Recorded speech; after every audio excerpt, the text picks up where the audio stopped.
കർത്താവിൻ്റെ അതിപരിശുദ്ധമായ നാമത്തിന് മഹത്വം ഉണ്ടാകട്ടെ.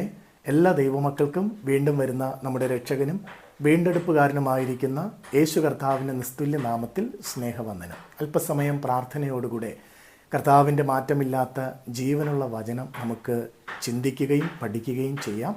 ഇന്ന് നിങ്ങളുമായി പങ്കുവയ്ക്കുന്നതിന് ഞാൻ ആഗ്രഹിക്കുന്നതായ വേദഭാഗം വിശുദ്ധ മർക്കോസ് എഴുതിയ സുവിശേഷം 5-ാം അധ്യായം 25 മുതൽ 34 വരെയുള്ളതായ തിരുവെഴുത്തുകൾ. ഈ ഭാഗം നമ്മൾ പരിശോധിക്കുമ്പോൾ ഒരു സംഭവം നമുക്കവിടെ കാണുവാനായിട്ട് സാധിക്കും. ഇതേ സംഭവം മറ്റ് സമാന്തര സുവിശേഷങ്ങളായിരിക്കുന്ന മത്തായിയുടെ സുവിശേഷം 9-ാം അധ്യായം 20 മുതൽ 22 വരെയുള്ളതായ വചനങ്ങളിലും, തുടർന്ന് ലൂക്കോസ് എഴുതിയ സുവിശേഷം 8-ാം അധ്യായം 43 മുതൽ 48 വരെയുള്ളതായ തിരുവചനങ്ങളിലും രേഖപ്പെടുത്തിയിരിക്കുന്നത് നമുക്ക് കാണുവാൻ സാധിക്കും. എന്താണ് ഈ സംഭവം എന്ന് നമുക്ക് പരിശോധിക്കാം. നിങ്ങൾക്ക് പലർക്കും അറിയാവുന്ന വളരെ സുപരിചിതമായ ഒരു സംഭവം തന്നെയാണ്. അതായത് 12 വർഷങ്ങളായിട്ട് രക്തസ്രവ അസുഖത്തോടുകൂടെ ജീവിച്ചിരുന്ന ഒരു സ്ത്രീക്ക് യേശുവിലൂടെ ലഭിക്കുന്നതായ രോഗസൗഖ്യത്തെക്കുറിച്ചാണ് അവിടെ നമുക്ക് കാണുവാൻ സാധിക്കുന്നത്.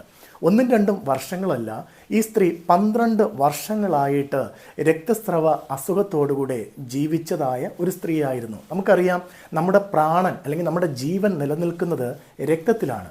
അപ്പോൾ അത് ഓരോ നിമിഷവും ശരീരത്തിൽ നിന്നും ചോർന്നു പോവുക അല്ലെങ്കിൽ വാർന്നു പോവുക എന്ന് പറയുമ്പോൾ അതിൻ്റെതായ ക്ഷീണവും ബലഹീനതകളും അസ്വസ്ഥതകളും രോഗങ്ങളും നമ്മുടേതായ ശരീരത്തിൽ ഉണ്ടാകുന്നത് സ്വാഭാവികമാണ്. 1-2 വർഷങ്ങളല്ല, 12 വർഷങ്ങളാണ് ഈ സ്ത്രീ തൻ്റെ ശരീരത്തിലുള്ളതായ രക്തം വാർന്നു പോകുന്ന ആ ഒരു അവസ്ഥയിൽ ജീവിച്ചത്. വേദപുസ്തകം നമ്മൾ പരിശോധിക്കുമ്പോൾ അവിടെ നമുക്ക് കാണുവാൻ കഴിയുന്നത് ഇങ്ങനെയാണ്.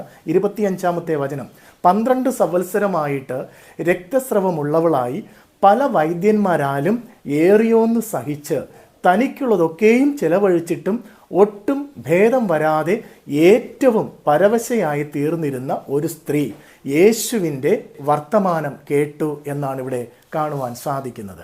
12 വർഷങ്ങളായിട്ട് അവൾക്കുള്ള സമ്പാദ്യം മുഴുവനും അവളുടെ രോഗസൗഖ്യത്തിനായിട്ട് പല വൈദ്യന്മാരെയും പോയി കണ്ട് അവർക്ക് കൊടുത്ത് ചികിത്സിച്ചിട്ടും ആ രോഗത്തിന് ഒരു ശമനം അവൾക്ക് ലഭിച്ചില്ല.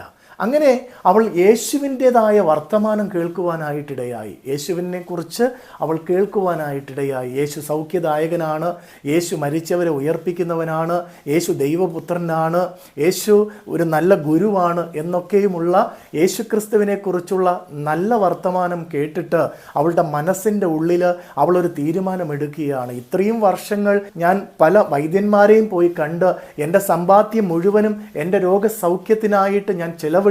എനിക്ക് അതിൽ ഒരു വ്യത്യാസവും ഉണ്ടായില്ല, അല്ലെങ്കിൽ എനിക്ക് അല്പം പോലും ഭേദമുണ്ടായിട്ടില്ല. എന്നാൽ ഞാൻ ഈ ക്രിസ്തുവിൻ്റെ അടുക്കിലേക്ക് കടന്നു ചെല്ലും. ആ ക്രിസ്തുവിൻ്റെ അടുക്കൽ കടന്നു ചെന്ന് ആ ക്രിസ്തുവിൻ്റെ ശരീരത്തിൽ ധരിച്ചിരിക്കുന്നതായ വസ്ത്രത്തിൻ്റെ തൊങ്ങലെങ്കിലും കർത്താവിൻ്റെ ശരീരത്തിൽ തൊടണമെന്നല്ല അവൾ ആഗ്രഹിച്ചത്. ക്രിസ്തു ധരിച്ചിരുന്നതായ വസ്ത്രത്തിൻ്റെ തൊങ്ങൽ അതെങ്കിലും എനിക്ക് തൊടുവാൻ കഴിഞ്ഞാൽ എനിക്ക് പൂർണ്ണ സൗഖ്യം ലഭിക്കുമെന്ന് അവൾ ഉറച്ച് വിശ്വസിക്കുകയാണ് ചെയ്യുന്നത്. തുടർന്ന് എന്താണ് സംഭവിക്കുന്നത്?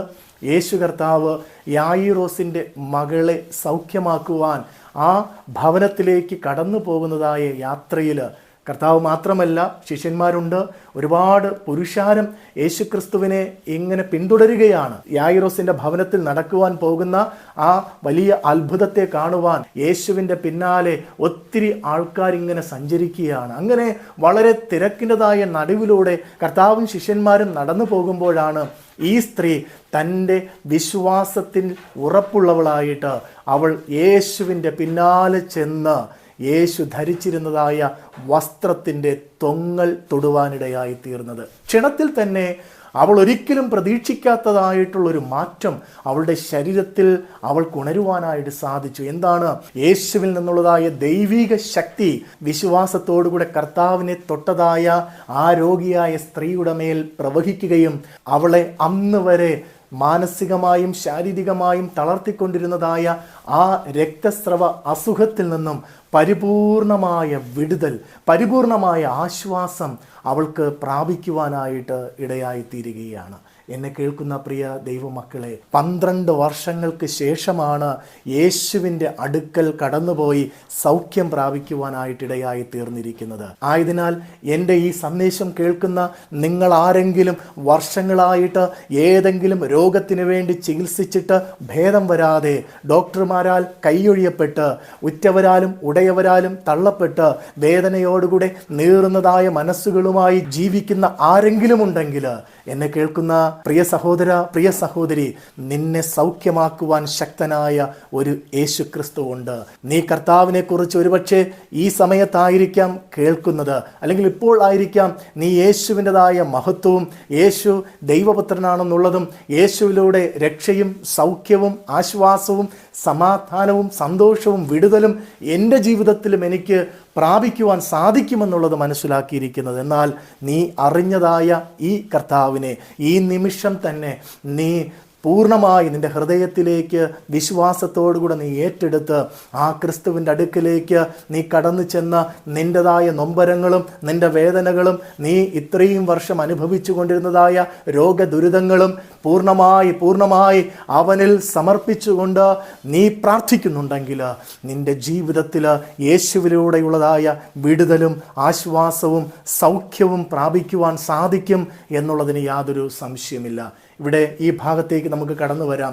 യേശുവിൽ നിന്നും ശക്തി ഈ സ്ത്രീയുടെ മേൽ പ്രവഹിച്ച് അവളുടെ ശരീരത്തിലുണ്ടായിരുന്നതായ രോഗബന്ധനം പൂർണ്ണമായി അഴിഞ്ഞു മാറി ക്ഷണത്തിൽ ആ അസുഖത്തിൽ നിന്നും അവൾ മോചിതയാകുന്നതായി നമുക്ക് കാണുവാനായിട്ട് സാധിക്കുന്നു. അപ്പോൾ തന്നെ കർത്താവിൽ നിന്നൊരു ശക്തി പുറപ്പെട്ടു പോയി എന്നുള്ളത് മനസ്സിലാക്കിയിട്ട് യേശു കർത്താവ് തിരിഞ്ഞ് എല്ലാവരോടുമായിട്ട് ചോദിക്കുകയാണ്, എന്നെ ആരാണ് തൊട്ടത്? എന്നെ ആരാണ് തൊട്ടത്? അപ്പോൾ അവിടെ ഉണ്ടായിരുന്നവരൊക്കെ പറയുകയാണ്, ഗുരുവേ, നിന്റെ ശരീരത്തോട് തൊട്ടുരുമി ഞങ്ങളൊക്കെ സഞ്ചരിക്കുമ്പോൾ പ്രത്യേകിച്ച് നിന്നെ ആരോ തൊട്ടു എന്ന ചോദ്യത്തിന് എന്താണ് പ്രസക്തി? ആരാണ് അങ്ങനെ നിന്നെ പ്രത്യേകമായിട്ട് തൊട്ടത്? ഞങ്ങളെല്ലാവരും നിന്നോട് കൂടെയാണല്ലോ സഞ്ചരിക്കുന്നത് എന്ന് കർത്താവിനോട് പറയുമ്പോൾ കർത്താവ് വീണ്ടും പറയുകയാണ്, എന്നെ ആരോ തൊട്ടു. പ്രിയ ദൈവമക്കളെ, ഒത്തിരി പേര് കർത്താവിനോട് കൂടെ സഞ്ചരിച്ചു എങ്കിലും ആ കൂട്ടത്തിൽ ഒരു വ്യക്തി മാത്രമായിരുന്നു ആവശ്യത്തോടുകൂടെ കർത്താവിനെ തൊട്ടത്. അത് മനസ്സിലാക്കിയതായ കർത്താവ് അവിടെ തിരിഞ്ഞു നിന്ന് ചോദിക്കുകയാണ്, എന്നെ ആരാണ് തൊട്ടത്? തുടർന്ന് എന്താണ് സംഭവിക്കുന്നത്? ഭയത്തോടുകൂടെ വിറയലോടുകൂടെ പേടിച്ച് ഈ സ്ത്രീ തനിക്ക് സംഭവിച്ചതായിട്ടുള്ള കാര്യം യേശുവിനോട് തുറന്നു പറയുകയാണ്. യേശു കർത്താവ് വളരെ ശാന്തനായി, വളരെ വിനീതനായി, വളരെ സന്തോഷത്തോടുകൂടെ സ്നേഹത്തോടുകൂടെ ആ സ്ത്രീയെ തന്നോട് ചേർത്ത് നിർത്തി അവളോട് പറയുന്നത് ഇങ്ങനെയാണ്. അവൻ അവളോട്, മകളെ, നിന്റെ വിശ്വാസം നിന്നെ രക്ഷിച്ചിരിക്കുന്നു, സമാധാനത്തോടെ പോയി ബാധ ഒഴിഞ്ഞു സ്വസ്ഥയായിരിക്കുക എന്ന് പറഞ്ഞു. ഞാനൊരു കാര്യം ചോദിക്കട്ടെ, എന്തുകൊണ്ടായിരിക്കാം ഈ സ്ത്രീ 12 വർഷങ്ങൾ മാറി മാറി പല വൈദ്യന്മാരെയും പോയി കണ്ട് അവരൊക്കെ നിർദ്ദേശിച്ചതായ മരുന്നുകളൊക്കെയും ഉപയോഗിച്ചു, എന്നാൽ അവൾക്ക് രോഗസൗഖ്യം ലഭിച്ചില്ല?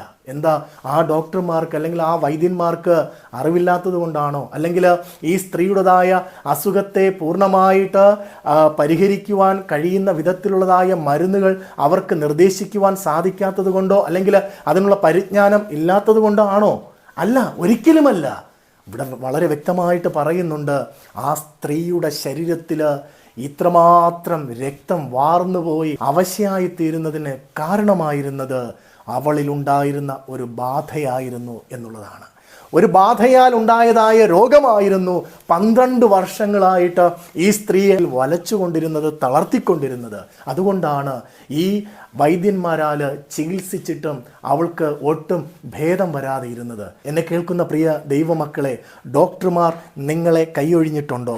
അല്ലെങ്കിൽ ഡോക്ടർമാർ ഇനി നിങ്ങൾക്ക് യാതൊരു വിധത്തിലുള്ളതായ വ്യത്യാസവും വരാൻ പോകുന്നില്ല, ഇനി ഞങ്ങളെ കൊണ്ട് മറ്റൊന്നും നിങ്ങൾക്ക് വേണ്ടി ചെയ്യാനായിട്ട് സാധിക്കത്തില്ല, ഞങ്ങളുടെ കഴിവിൻ്റെ പരമാവധി ഞങ്ങൾ നിങ്ങൾക്കായിട്ട് ചെയ്ത് കഴിഞ്ഞു എന്ന് പറഞ്ഞ് കൈയൊഴിഞ്ഞിട്ടുണ്ടോ? പ്രിയ ദൈവ പൈതലെ, യേശുവിന് നിന്നെ സൗഖ്യമാക്കുവാൻ സാധിക്കും. യേശുവിന് നിന്നെ സുഖപ്പെടുത്തുവാനായിട്ട് സാധിക്കും. 12 അല്ല, 24 അല്ല, നീ എത്ര വർഷം രോഗക്കിടക്കയിലായിരിക്കുന്നു എങ്കിലും നീ യേശുവിനെ അറിഞ്ഞതായ നിമിഷം, നീ ഇപ്പോഴാണ് യേശുവിനെ കുറിച്ച് കേട്ടിട്ടുള്ളതെങ്കിൽ, നീ ഇപ്പോഴാണ് യേശു സൗഖ്യദായകനെന്നും യേശു രക്ഷകനെന്നുള്ളതും നീ മനസ്സിലാക്കിയിട്ടുള്ളത് എങ്കിൽ, ഈ നിമിഷം നിൻ്റെ ഹൃദയത്തിൽ ക്രിസ്തുവിനൊരു സ്ഥാനം കൊടുത്ത് ക്രിസ്തുവിനോട് പ്രാർത്ഥിക്കുക. കർത്താവേ, എനിക്കും രോഗസൗഖ്യം ആവശ്യമാണ്. വർഷങ്ങളായിട്ട് രോഗസൗഖ്യത്തിന് വേണ്ടി ഞാൻ ആഗ്രഹിച്ച് ഞാൻ കാത്തിരിക്കുന്നു. ഞാൻ കഴിച്ചതായ മരുന്നുകൾക്കൊന്നും തന്നെ എന്നെ സൗഖ്യമാക്കുവാൻ സാധിച്ചിട്ടില്ല. എന്നാൽ നിനക്കെന്നെ സൗഖ്യമാക്കുവാൻ കഴിയുമെന്ന് ഞാൻ പൂർണ്ണമായി ഈ നിമിഷം വിശ്വസിക്കുന്നു. ആയതിനാൽ എൻ്റെ ജീവിതത്തിലേക്ക് കടന്നു വന്ന് എനിക്ക് പൂർണ്ണ സൗഖ്യം തരണമേ എന്ന് നിങ്ങളൊന്ന് പ്രാർത്ഥിച്ചു നോക്കൂ. നിങ്ങളുടെ ജീവിതത്തിൽ മാറ്റമുണ്ടാകും, നിങ്ങൾക്ക് രോഗസൗഖ്യമുണ്ടാകും. നിങ്ങളുടേതായ മനസ്സിൻ്റെ ആകുലതകളെ കർത്താവ് മാറ്റും. നിങ്ങളുടെ തളർന്നിരിക്കുന്നതായ അവസ്ഥകളെ കർത്താവ് മാറ്റി നിങ്ങളെ ബലപ്പെടുത്തും, നിങ്ങളെ ശക്തീകരിക്കും. നിങ്ങൾക്കൊരു പുതിയ ജീവിതം എൻ്റെ കർത്താവ് തരുവാനായിട്ടിടയായിത്തീരും. അതുകൊണ്ട് പ്രിയ ദൈവമക്കളെ, നിങ്ങൾ കർത്താവിൽ പൂർണ്ണമായിട്ട് വിശ്വസിക്കുക.